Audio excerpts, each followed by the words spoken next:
इतनी नाराजगी? देख हमारी लिया तुमने? सोच, वो अपने बाप को भी ले आई है। हमारी सोच से भी ज्यादा।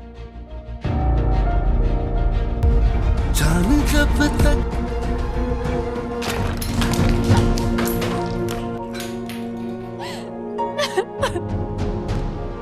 देख लिया तुमने?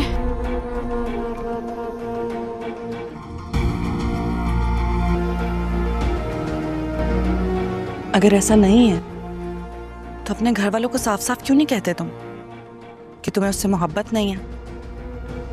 Have some guts. वो अपने बाप को भी ले आई है। खुद क्या वो अकेली कम थी?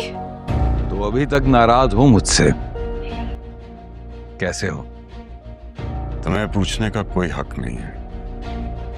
बुज़दार साहब पारस से मिलने जवार के गांव आ जाते हैं और आकर अपने दोस्त एजाज से भी मिलते हैं, लेकिन एजाज साहब अभी तक गुस्से में हैं। उन्होंने बुज़दार साहब को माफ़ नहीं किया है क्योंकि उनकी दोस्ती बचपन से थी और वो भी इसी गांव के रहने वाले थे और दोनों ने अपनी अपनी दोस्ती को तोड़ दिया क्योंकि दोनों ने एक दूसरे की बात नहीं मानी। एजाज साहब बुज़दार से कहते थे कि ठीक है पैसे कमाओ लेकिन इतने ना कमाओ कि तुम घर वालों से और अपने आप से दूर हो जाओ, लेकिन बुज़दार साहब ने तब उनकी बात नहीं मानी। अब उनके पास सब कुछ है, ताकत है, पैसा है, लेकिन उनके पास अपने नहीं है। उनकी बीवी सालिया भी उनको छोड़ गई और एजाज साहब जो कि उनके पक्के दोस्त थे, बचपन के दोस्त थे, वो भी उनको छोड़कर साइड पर हो गए। जैसे ही एजाज साहब को पता चलेगा कि पारस जो है वो बुज़दार साहब की बेटी है, पहले तो वो उससे नफरत करने लगेंगे, लेकिन जैसे ही उनको पता चलेगा कि जवार उनके यहाँ नौकरी करता है, वो जवार को मजबूर करेंगे कि वो अपनी नौकरी जो है फौरन वहाँ से छोड़े और कहीं और अप्लाई करे, कहीं और नौकरी करे। अगर नहीं मिलती तो कोई मसला नहीं है,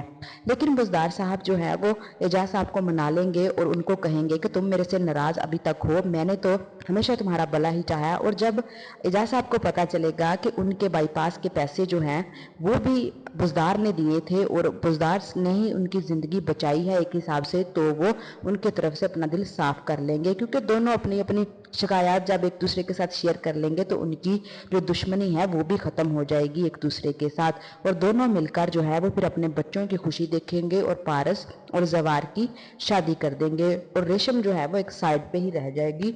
जैसे उसको अब पता चला है तो पारस के बाबा भी आ गए हैं तो वो बहुत ज़्यादा हंगामा करती है और अपनी अम्मी से कहती है कि उसने अपने बाबा को भी बुला लिया है।